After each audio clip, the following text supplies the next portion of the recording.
થઈ ગયું. એટલે વસ્ત્રાપુરા જીઓ જાનવાની ગાડી એક નંબર प्लेटफॉर्म। गुजरात से लंदन के लिए रवाना विमान हादसे का शिकार हो गया। इस प्लेन में कुल 242 यात्रियों के सवार होने की खबर है। इस हादसे से ठीक पहले पायलट ने एटीसी को मैडे का कॉल दिया था। डीजीसीए के मुताबिक हादसे से ठीक पहले ही यह सूचना आई थी। हालांकि कुछ देर बाद ही कम्युनिकेशन लॉस्ट हो गया। इसके कुछ देर बाद ही प्लेन ऊंचाई से नीचे आने लगता है और विमान रिहायशी इलाके में इमारत से टकराकर आग का गोला बन जाता है। इस हादसे में गुजरात के पूर्व मुख्यमंत्री विजय रूपाणी का भी नाम सामने आया है। उनकी सीट 2D बताई गई। एक बड़ी जानकारी यह है कि प्लेन जिस बिल्डिंग से टकराया वहां अहमदाबाद के सिविल हॉस्पिटल के डॉक्टर्स रहते हैं। बिल्डिंग में रहने वालों को कितना नुकसान हुआ इसकी जानकारी अभी तक नहीं मिली। विमान में 53 ब्रिटिश नागरिक, पुर्तगाल के 7 नागरिक तो वहीं कनाडा का 1 नागरिक सवार था। बाकी बचे 169 यात्रियों को भारतीय बताया गया। यह ड्रीम लाइनर बोइंग 787 लंदन के लिए उड़ान भर रहा था। अहमदाबाद के सरदार वल्लभ भाई पटेल इंटरनेशनल एयरपोर्ट से टेक ऑफ करते समय ही आसपास की इमारत या फिर दीवार से टकराने से ये प्लेन घटना का शिकार हुआ है। शुरुआती जानकारी के मुताबिक सरदार वल्लभ भाई पटेल इंटरनेशनल एयरपोर्ट में यह दर्दनाक हादसा हुआ। माना जा रहा है कि एयरपोर्ट की बाउंड्री से लगकर यह विमान दुर्घटना का शिकार हुआ, लेकिन कुछ मीडिया रिपोर्ट्स में माने तो यह विमान रिहायशी इलाके में जाकर गिरा है।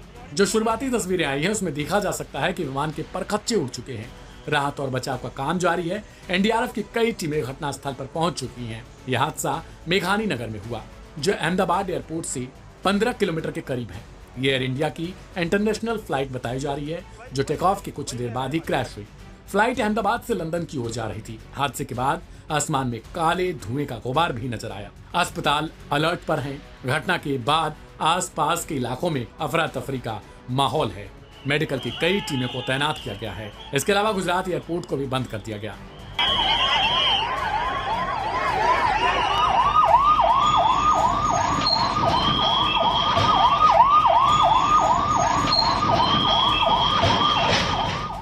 हादसा कितना भीषण हुआ है इसका अंदाजा इसी तस्वीर से लगाया जा सकता है, जिसमें विमान के गिरने के बाद लाल रंग का गुबार उठता है और फिर धीरे धीरे ये काले धुएं में तब्दील हो जाता है। धुएं का गुबार 2 किलोमीटर दूर तक नजर आया।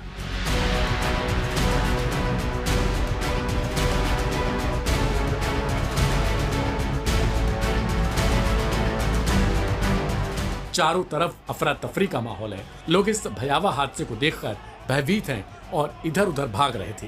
विमान पूरी तरीके से क्षतिग्रस्त हो चुका है। विमान का कोई भी हिस्सा साफ तौर पर बचा हुआ नजर नहीं आया। घटना पर प्रधानमंत्री मोदी ने केंद्रीय गृह मंत्री अमित शाह से लेकर गुजरात के सीएम तक से बात की है। वहीं फिलहाल बताया जा रहा है कि नागरिक उड्डयन मंत्री घटनास्थल के लिए रवाना हो चुके हैं और जल्द ही इस पर एक जांच टीम भी बैठाई जाएगी।